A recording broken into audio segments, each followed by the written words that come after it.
तो आज हम बात करने वाले हैं कि सुप्रीम कोर्ट और हाई कोर्ट में क्या डिफरेंस होता है। वैसे तो किसी भी एग्जाम के लिए सुप्रीम कोर्ट और हाई कोर्ट दोनों बहुत ही इंपॉर्टेंट टॉपिक हैं और हम दोनों को एक अलग अलग चैप्टर के अंदर भी पढ़ चुके हैं और आगे पढ़ेंगे भी सही। लेकिन आज इस छोटी सी वीडियो में जो हमारा एक नया इनिशिएटिव है फॉर ऑल आर एस्पिरेंट, जो हमारे स्टूडेंट्स हमारे साथ जुड़े हुए हैं, हम एक नया इनिशिएटिव आपके लेकर आएंगे। हम छोटी छोटी वीडियो बनाएंगे पर्टिकुलर टॉपिक्स पे। तो आज का बेटा हमारा टॉपिक रहेगा कि सुप्रीम कोर्ट और हाई कोर्ट में क्या डिफरेंस होगा। कि थोड़ा सा क्या होता है ना, कभी कभी एग्जाम में डिफरेंस को लेकर भी क्वेश्चन एग्जाम में आता है कि कुछ ऐसा पूछ लेगा कि भाई सुप्रीम कोर्ट के जजेस को कौन अपॉइंट करेगा, हाई कोर्ट के जज को कौन अपॉइंट करेगा। तो बच्चों को डिफरेंस को लेके बहुत डाउट रहता है। तो मैं आज ट्राई करूंगा कि जो डाउट है उसे क्लियर किया जा सके और हम बात करेंगे बेसिकली कि भैया सुप्रीम कोर्ट और हाई कोर्ट में क्या डिफरेंस है। अगर मैं डिफरेंस की बात करना स्टार्ट करूं, सबसे पहले मैं जाऊंगा आर्टिकल पे। अगर मैं बात करता हूं बेटा हाई कोर्ट के आर्टिकल की, भैया हाई कोर्ट में हाई कोर्ट कौन से आर्टिकल के अंदर आता है। 214 आर्टिकल से लेकर 331 आर्टिकल तक, 214 से लेकर 231 तक, 214 से लेकर 331 तक हमारा हाई कोर्ट के आर्टिकल्स होते हैं हमारे संविधान के अंदर। क्योंकि आपके एग्जाम में आर्टिकल्स कई बार, अनुच्छेद कई बार एग्जाम में पूछे जाते हैं। अगर बात करिए सुप्रीम कोर्ट की तो आर्टिकल 124 से लेकर आर्टिकल 147 तक, आर्टिकल 124 से लेकर बेटा आर्टिकल 147 तक आपको सुप्रीम कोर्ट के सारे फंक्शंस, अपॉइंटमेंट, फीचर ये सब देखने को मिलता है। तो कई बार एग्जाम में दोनों बातें आ जाती हैं कि भैया हाई कोर्ट भारत के अंदर या हमारे संविधान के अंदर कौन से अनुच्छेद के अंदर पाया जाता है और सुप्रीम कोर्ट हमारे संविधान के कौन से अनुच्छेद सुप्रीम कोर्ट के बारे में बात करते हैं। दो चीजें बहुत इंपॉर्टेंट होगी बेटा। इसके साथ अगर मैं इसके आगे जाऊं, अगर हम इसके आगे जाने की ट्राई करते हैं तो बहुत सिंपल पॉइंट ये वाला यहां देखने को मिलेगा कि हम सब लोग जानते हैं कि जो हमारा हाई कोर्ट है, जो हमारे हाई कोर्ट्स होते हैं, हाई कोर्ट्स वो पर्टिकुलर किसी एक स्टेट के लिए होते हैं। हमारे हाई कोर्ट्स पर्टिकुलरली किसी एक स्टेट के लिए होते हैं।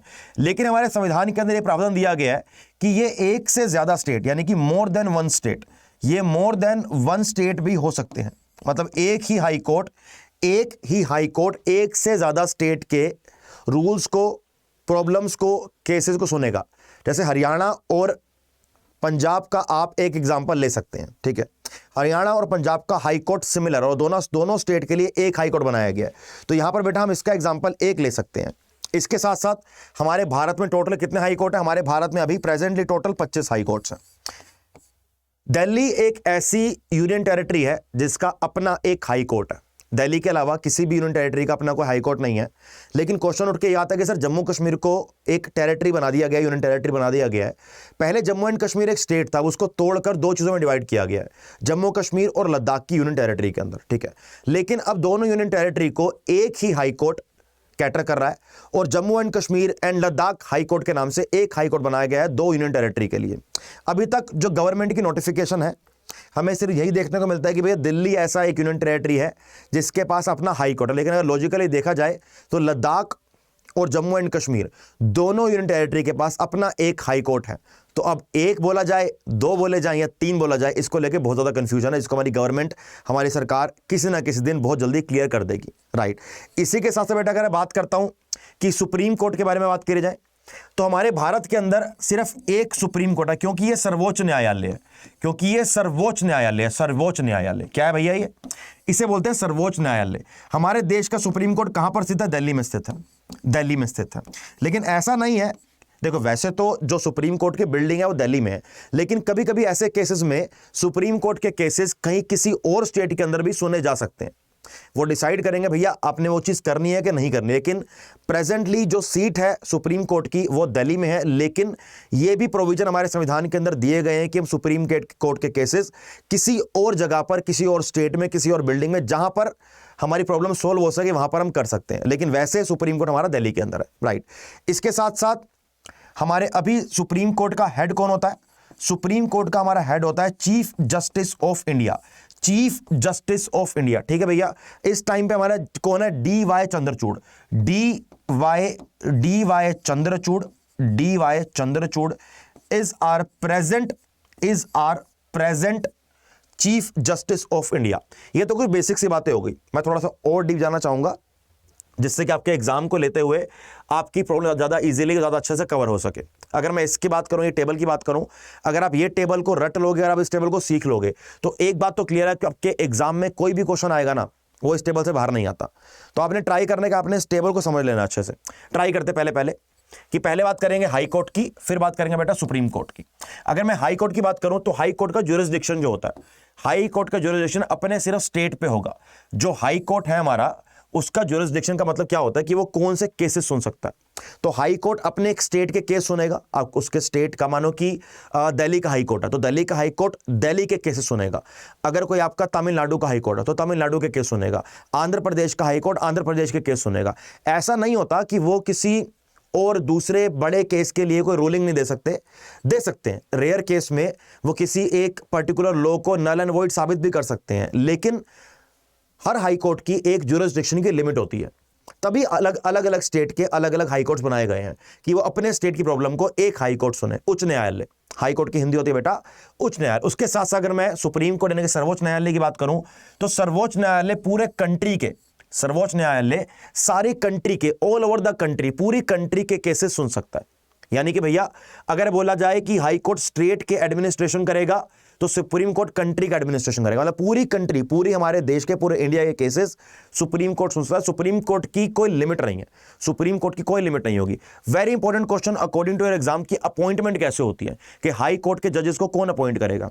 हाई कोर्ट के जज और सुप्रीम कोर्ट के जज दोनों ही बेटा प्रेसिडेंट के द्वारा अपॉइंट किए जाते हैं।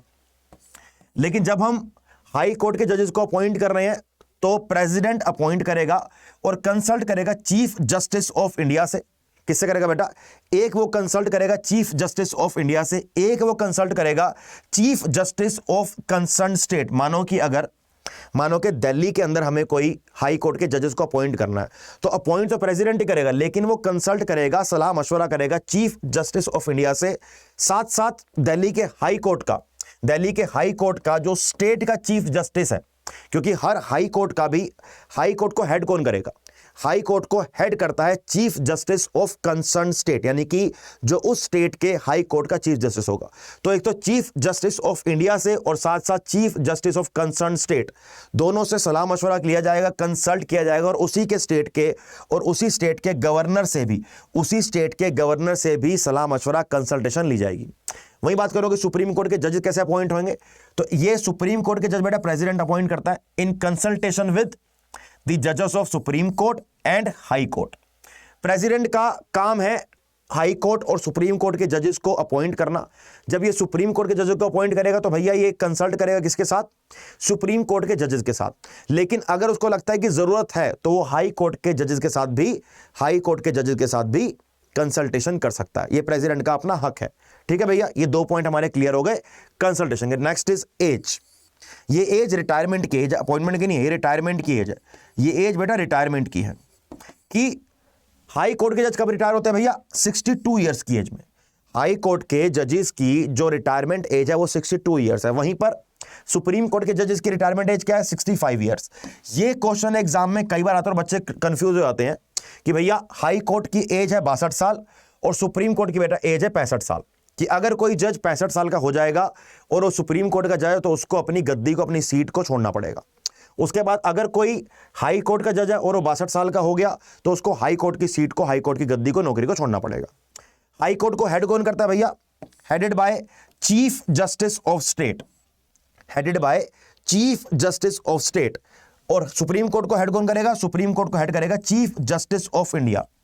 तो जो भी चाहे किसी हाई कोर्ट या सुप्रीम कोर्ट के कोई जजेस हो, उनको बेटा कौन अपॉइंट करेगा? उनको भी अपॉइंट करेगा प्रेसिडेंट ऑफ इंडिया। और उसके साथ साथ चाहे हम बात करें चीफ जस्टिस ऑफ किसी स्टेट के हाई कोर्ट की या चीफ जस्टिस ऑफ इंडिया को, इन दोनों को भी प्रेसिडेंट साहब, हमारे राष्ट्रपति ही अपॉइंट करते हैं। तो ये हमारी नई सीरीज बेटा आज की क्लास में, आज के सेशन में इतना ही।